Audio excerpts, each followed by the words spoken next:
What is going on, y'all?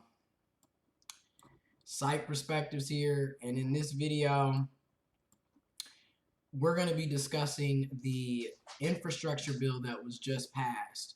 And I'm also still going to be discussing more in detail the Build Back Better plan and having some more live streams. But some of these videos, I'm just going to make a regular video like right now and just upload it and have it as a premiere, and then other videos will be live. But let's get into this. We're going to talk about the infrastructure bill. Information, links, articles, journals, resources will be in the description box below. And as always, encourage, please, please, please critically think, research, investigate, fact check, look up stuff. You can do it. We all can do it. Okay? But information is below if you would like more information. But as always, go do your own research. It's highly suggested. It's highly recommended. Anyways, let's talk about it. So this is on CNBC, and then I'm also going to have other links that are even more detailed. So because, yeah, you can go to news articles and news sources, but it's always good to do further investigation. But anyways, this is on CNBC. All right, so as the bipartisan infrastructure bill passes, okay, and this is so important. So first of all, bipartisan means, if you don't already know, it means both Democrats and Republicans work together on this to pass this. So there's going to be things that benefit some people and don't benefit others. There's going to be concessions, unfortunately. Everybody doesn't get, in this current system that we're in, everybody doesn't get everything that they want, obviously. But there are some pros that do get passed, and there are some cons, Let's just be real. So anyways, key points. Democrats are turning their focus to social safety net and climate bill, okay, after Congress passed bipartisan infrastructure legislation. And the House aims to approve the plan next week. And Senator Majority Leader Chuck Schumer has said both chambers aim to pass it by Thanksgiving. So this is actually, in my opinion, and I know people are going to be like, ugh, and I totally understand, and let's be honest, you're right.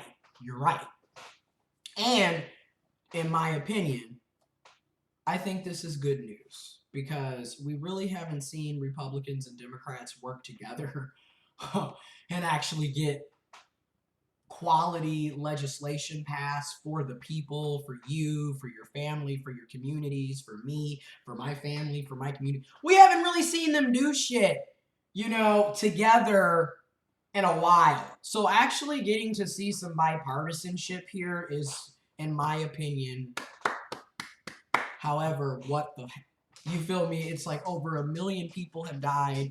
Millions and millions are impoverished and suffering. People need assistance, okay? And that's just right here in the USA. Now just think about what's going on outside of the country, globally, and other countries, okay? It's a lot going on.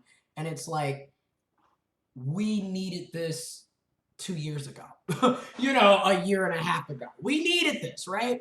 We needed this 10 years ago. We needed this, right? So anyways, in my opinion, Democrat leaders have to keep nearly every member of their caucus on board as they iron out the final details of this sprawling economic package. All right, so let's talk about it, all right? While many Democrats let out a sigh of relief when the House passed, the House, right? The House is your Congress folks, your congressman, your congresswoman, your congressperson, okay? Okay, you have Democratic Congress folks, Republican Congress folks. There's some independent third-party Congress folks in there, but overwhelmingly, it's Democrats and Republicans, Republicans and Democrats, okay? That's who's there, right? So the House, the U.S. House, okay, made of your Congress folks, they passed a bipartisan, Democrats, Republicans, and the very few independent and third-party people that are there, they passed this together, okay? The more than $1 trillion, okay, let's talk about it. The more than $1 trillion package passed Friday. that would refresh transportation, broadband, and utilities, fulfills one part of President Joe Biden's and Vice President Kamala Harris' domestic vision. Democrats now have to clear multiple hurdles to enact the larger piece, which is a $1.75 trillion investment in the social safety net and climate policy. Senator Majority Leader Chuck Schumer has said Democrats aim to pass the social spending bill by Thanksgiving. Meeting the deadline will require both chambers of Congress, okay, so you need the Republicans and the Democrats, you need them to come together, again, bipartisan, to rush while Congress, nearly every member of a diverse Democratic caucus, which is very true, that on the Democratic caucus is you have really left-leaning, liberals, you have moderates, you have progressives, you have Democratic socialists, you have blue dog Dems, you've got, let's just be honest, they're conservative Republicans, but they they claim to be Democrat. Everybody is in this, right? They claim, the Democrats always claim to be the big tent party where like everybody can be here, but in reality, it doesn't really make sense, nor does it really work, in my opinion. But okay. So there you go, right? Now let's talk about what's, House passes a $555 billion infrastructure bill, okay? And the legislation is being sent to President Joe Biden's desk, okay? This was a 228 to 206 vote, hands Biden a bipartisan legislative victory, but one that took months. And this is, like I said, it's a big thing, in my opinion, that they did this.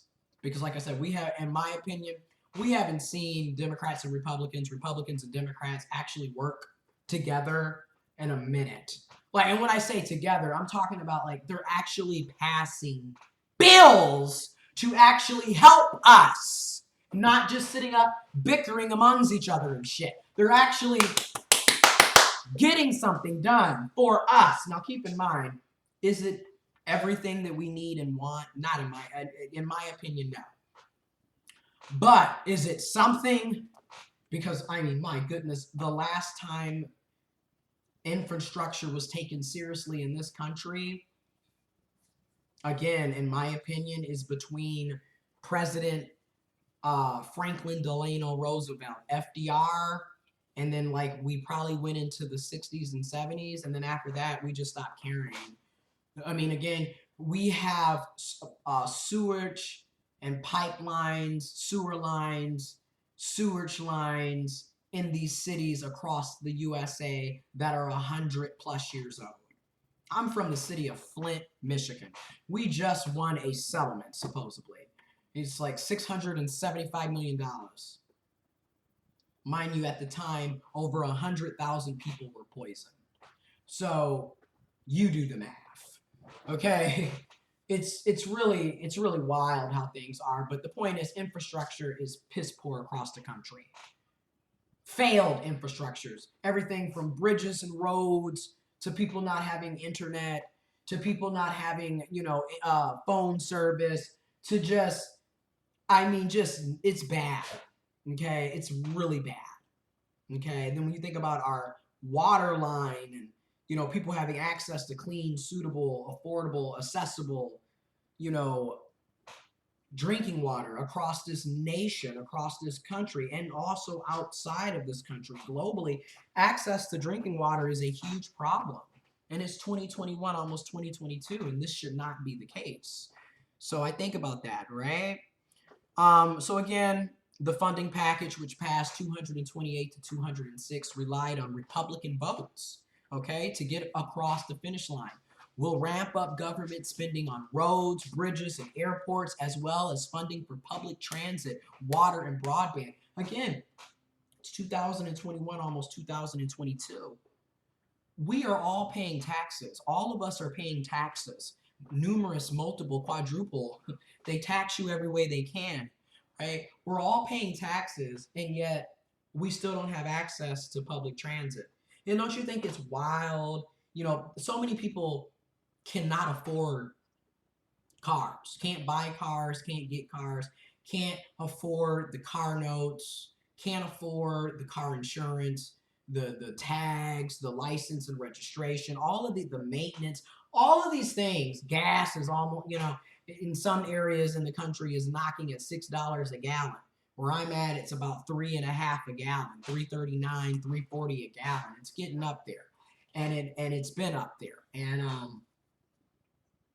yet people don't have transportation to get to and from work, to and from the grocery store, to and from school, to pick up their kids, to visit people, to go and travel. It's just really crazy, you know? It's like, and then you look at other countries where they have mass transit lines and you can get on a train and literally go from, you know, go from France to Germany, like just like boom, boom, boom, because they invested through tax dollars as well. They invested in mass public transit.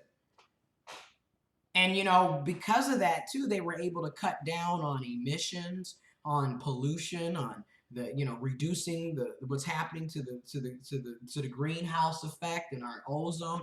They're able to reduce all that because everybody's not trying to drive independently and all this other, you know, putting gas and all this mess in the, and then everybody has access to transportation so people can get around better.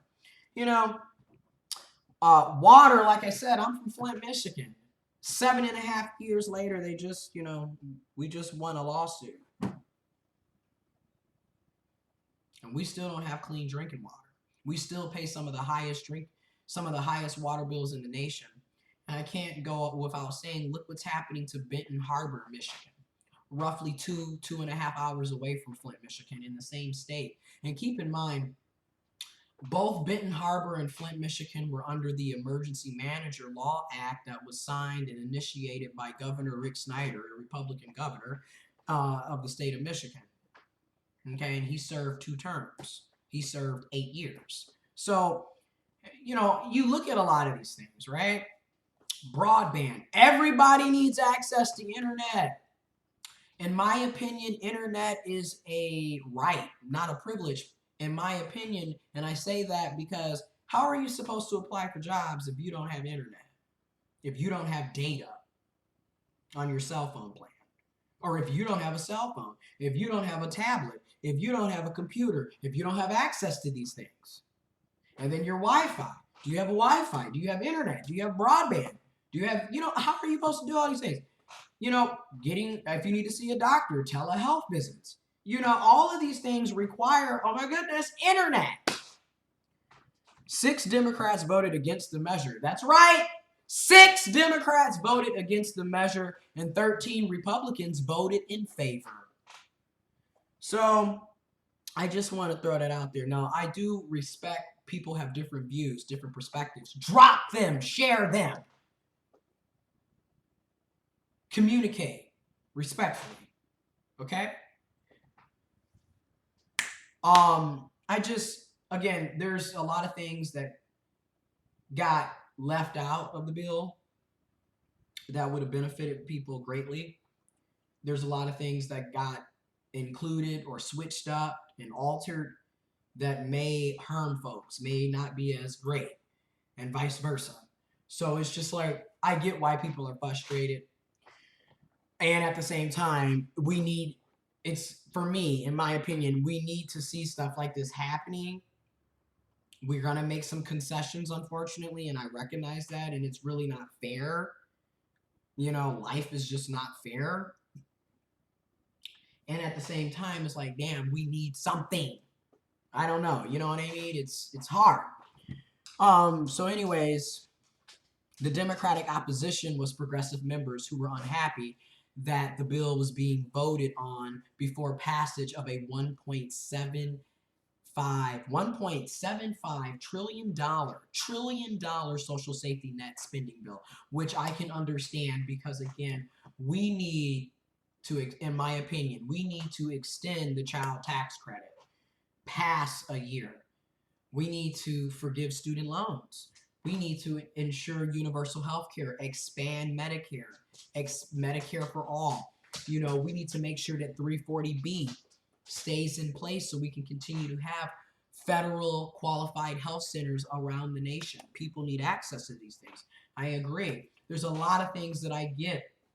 And at the same time, you can't keep holding out, because while you're holding out and playing, as they say, I'm playing chess, not checkers. While you're playing chess, millions and millions and millions and millions and shit, billions of people are suffering.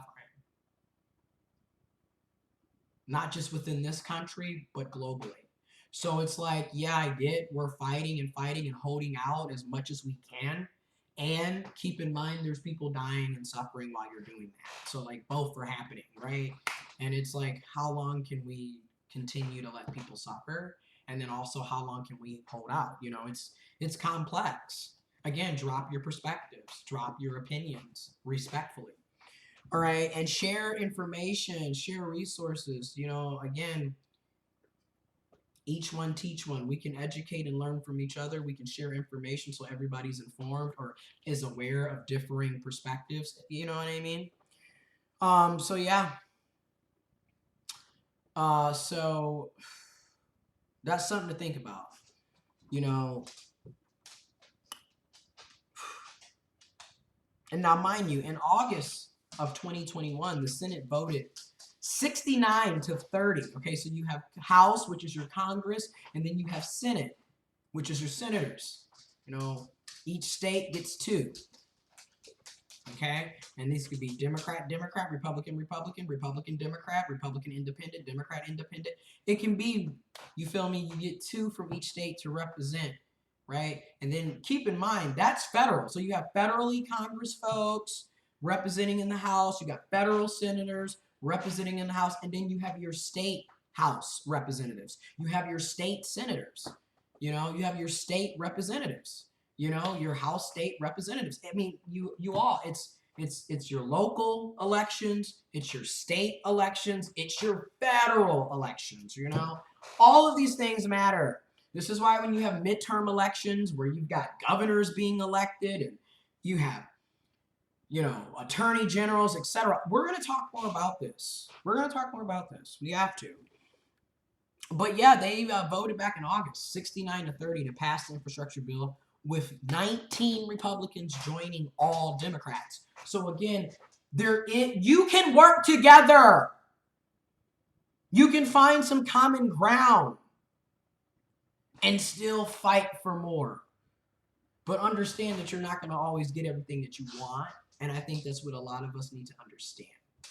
And at the same time, we should still be fighting towards getting the most we can, in my opinion. Okay, the spending package would provide new federal spending on bridges, roads, as well as energy systems and transit programs. It would create a program aimed at building and repairing bridges in rural communities. Okay, and one to expand internet connectivity in tribal and rural communities. The bill would further provide funding to protect water systems, particularly in low-income communities. And in places like Flint, Michigan, Benton Harbor, Michigan. And I'm from Michigan and I'm from Flint, so that's why I'm naming these places. But they're cities across the country, And again, this is a global issue with having access to water, to clean, suitable, affordable, accessible water, to internet and broadband, to infrastructure, period. You know, this is an issue.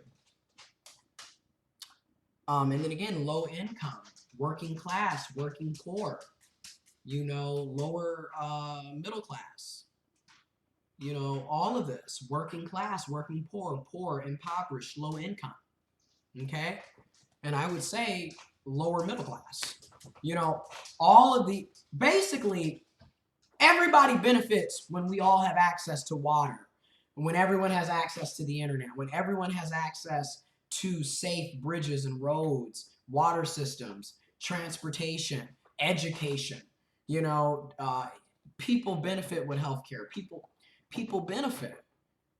You know, so the Congressional Budget Office estimates the legislation would add $256 billion to the federal deficit over a 10-year span. So if we're looking at it from 2021, 2031, 2032, depending on when they implement it, you know? Again, more information on this will be in the description box below. I personally feel like this is a step in the right direction. I feel like it's good to see, for me to see, okay, they are attempting to work together and get some legislation passed, get some bills passed, so you can actually help everyday people such as you and I. Like, geez, get some shit done instead of sitting up here and I don't want to see you, and I'm a Democrat, and I'm a Republican, and what about and blah, blah, blah, blah. Meanwhile, people are dying. People are impoverished. People are suffering. Now, no, this is not the end-all be-all. No, this isn't going to solve everything. No, this isn't perfect. And, you know, we have a long way to go, but damn, start getting somewhere. That's how I feel personally. Information will be in the description box below. And as always, research, investigate, fact check, do your own follow-up, critically think. It's highly suggested and recommended. More live streams will be coming. If you would like to subscribe to the channel and hit that notification bell, please do. I suggest it, but you don't have to. You can join the channel. I suggest joining. You can. You don't have to. It's $9.99 a month, and you can cancel. You can cancel at any time. And yeah, if you would like to donate to the growth and support of the channel, Cash App, Venmo, and PayPal information is below. But again, you don't have to. It's greatly appreciated, but you don't have to. You know what I mean? We have choices. Oh my gosh, we have choices. And more content will be coming, and I am out.